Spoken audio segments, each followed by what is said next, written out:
Hello everyone, we're back. I'm here again for our series on the pandemic and female founders. How are they managing? How are they running their business? And what's changed in their businesses and in their lives?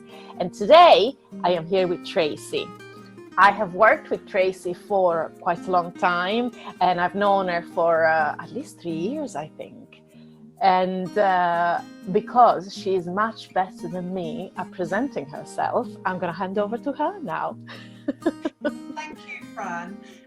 Thank you for this opportunity to reflect. Even though we're in the midst of everything, I think it's a really positive and very powerful thing to do, to acknowledge what's happening and to take some time each day just to reflect a little bit. So who am I? I went self-employed about 17 years ago, and I have had in different formats some form of marketing consultancy for about 17 years. And also about 5 years ago, I was given the opportunity to start teaching business-related courses for 2 different FE colleges near to where I live, which is in Oxfordshire. So I have a dual career and probably spend about a third doing marketing consultancy services now and 2/3 teaching. And also I haven't attributed any fraction to this, but I also work as a coach stroke mentor for professional business women as well. So I'm a busy lady, and I like it that way, and I like the variety as well. Amazing. I love that. And so you've been self-employed for quite a long time, so I imagine your business has seen up and downs anyway. And but what we want to know now is, how were things before the whole coronavirus pandemic, lockdown, etc. hit, and how are things now? I think you make a very good point. When you have been self-employed over a longer period of time, you have had to adapt. If you're like me, you'll try different things in the knowledge that you don't know if it's going to work or not. So that might be a partnership or whatever. Excuse me, but try different things, learn from them, and use the learning to help inform your career going forward. So I'm used to adapting, and before lockdown, and perhaps the week or so beforehand, I've been working at almost full capacity. So that was, and I'm very grateful for that. And things are just moving into one of the next questions perhaps that you've posed. It might be a sort of segue into that. So almost working at full capacity, and I've only had a couple of training days. I also do training as part of my consultancy, postponed, and they have been postponed as opposed to cancelled. So very grateful, retained all of my teaching work. Obviously we're adapting that online, and that being me, that's a really interesting challenge, because it's not just a case of taking what we do in the classroom and plonking it all online. It's a very different medium, so it offers opportunity for us to learn, to take on new skills, to adapt, and you really need sort of a growth mindset, I think, to thrive in this condition. So that's really, really good. And it's been a great opportunity for the students as well. In some ways, it makes it more inclusive, the learning experience. Speaking to other colleagues across the country, it's increased the level of engagement from students, which I think is just astonishing and fantastic. Yeah. So yeah, teaching wise, it's all good. It is tiring because I'm used to using Zoom and other tools. I'm not used to using the software that the colleges use. So massive learning curve. And the dynamic's very different, but adapting and getting used to that. And existing marketing contracts were delivered remotely anyway. So that's no different. So I do think I'm in a very I'm in a very lucky position in terms of things have continued, albeit with some adjustment, which I'm really willing to embrace.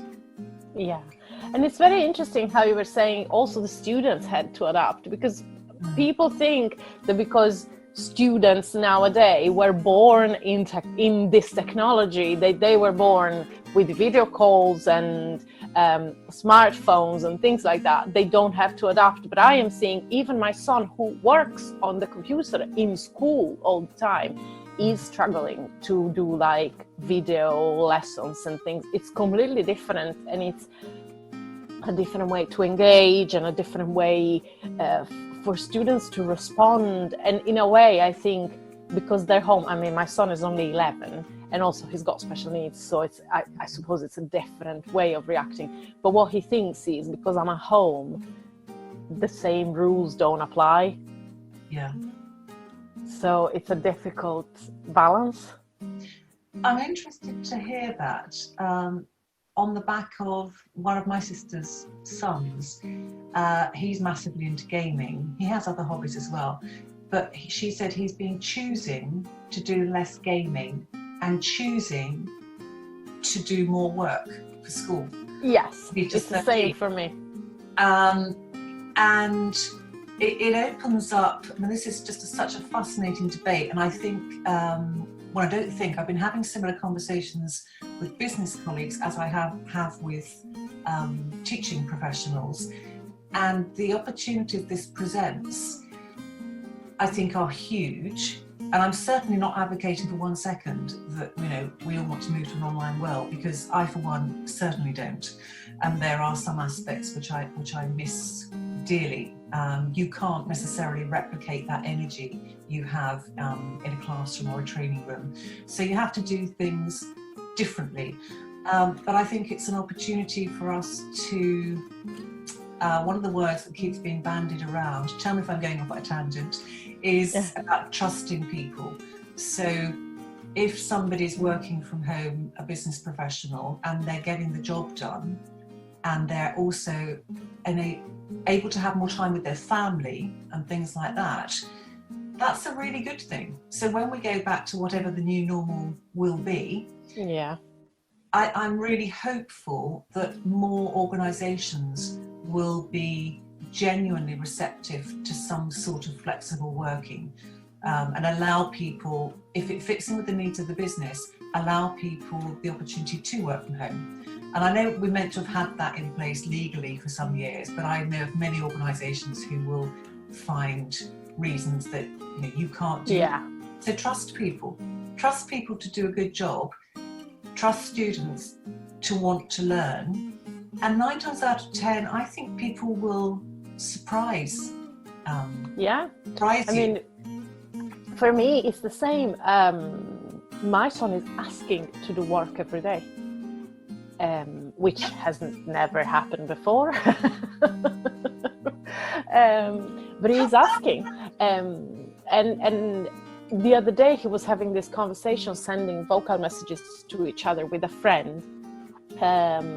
And they were both saying, I can't wait to go back to school. I was like, I'm sorry, what? I need to record this.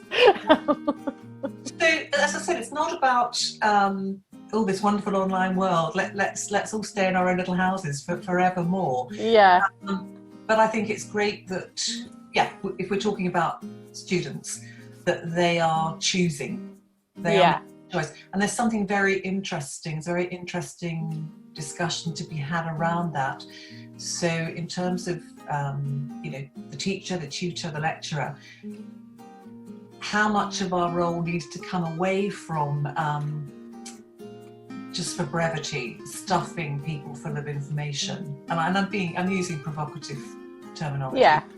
And what more can we build into our teaching practice which allows more choice and more autonomy from students? Because we are seeing, if it continues, we are seeing the benefits now of that happening. So I think it's a very exciting time, and I'm not taking away, I know personally, as you do, many businesses who have had to fold at the moment. So I'm not taking away anything from those, those desperate stories. But I do think there is a lot of exciting opportunity and lots of learning in the widest sense to come in a period of time. Which takes us to the next question, which was, so amongst all of the adjustments and the new things that we have had to implement, that you had to change during this period, are there any that you think you want to bring into whatever next will be, or whatever the new normal will be? Yes, two things. One's more a personal thing. I've actually added more structure to my day, and I've been interested to look at how that impacts my productivity. So I'm taking part in an 8 o'clock Zoom call with some other education people. Mm-hmm. Some mornings. And it is just the best way to start the day, and I've noticed how productive I am for the rest of the day. If I didn't have that, I'd start whenever, because I could start up at 10 and work till 8, and so that's, for me, adding some additional structure has been very, very productive, and I'm already thinking, so how am I going to continue that going forward? And I think for all of us, the opportunity to learn new ways of doing things and to learn new digital skills. I mean, I'm reasonably comfortable with most of those, but I am having to learn a lot more, and that's a good thing. That's a good thing. Yeah. So for everybody, we're all having to, in some capacity, learning new digital skills and beyond the basics. So I think that's really absolutely great. Yeah, they sound like two very good things to bring forward.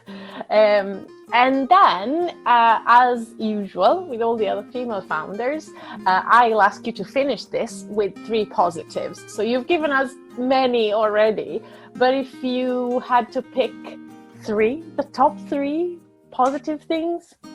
My top 3 were going to be adapt, and that's really, really cheeky. So I made it adapt, look for the opportunities, because I promise you they still exist. So that was my number 1.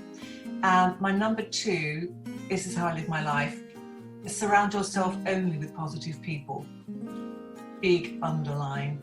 And the third one is something that I think you and I are very comfortable doing, and I see more people prepared to do this.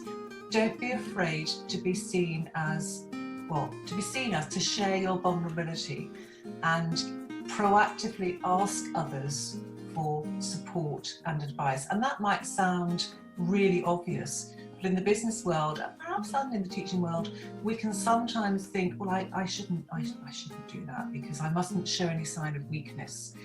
And I think that's just counterproductive. So don't be afraid to, just reach out to people. I love that. And I agree. I obviously agree. So if people want to connect with you, look you up, stalk you a little bit, where do they find you? I'm probably most active on Twitter and LinkedIn. So I am at adaptcoms on Twitter, and obviously on LinkedIn it's Tracey Lee, and you should be able to find me quite easily on there. So I am on other platforms, but those are the 2 that I'm most proactive on. And if anybody, I'm a really good listener. If anybody feels they just want to reach out for half an hour's conversation, use me as a sounding board, whatever, then please do. I'm sure they will. I think if this moment has taught us anything, is that people are there to listen, or no one's going to say no to a half an hour conversation. Yeah, absolutely fine. So listen, thank you so much for agreeing to do this. It's been lovely talking to you, and I am sure we are going to see each other very, very soon. Wonderful. Thank you very much. Bye. Bye.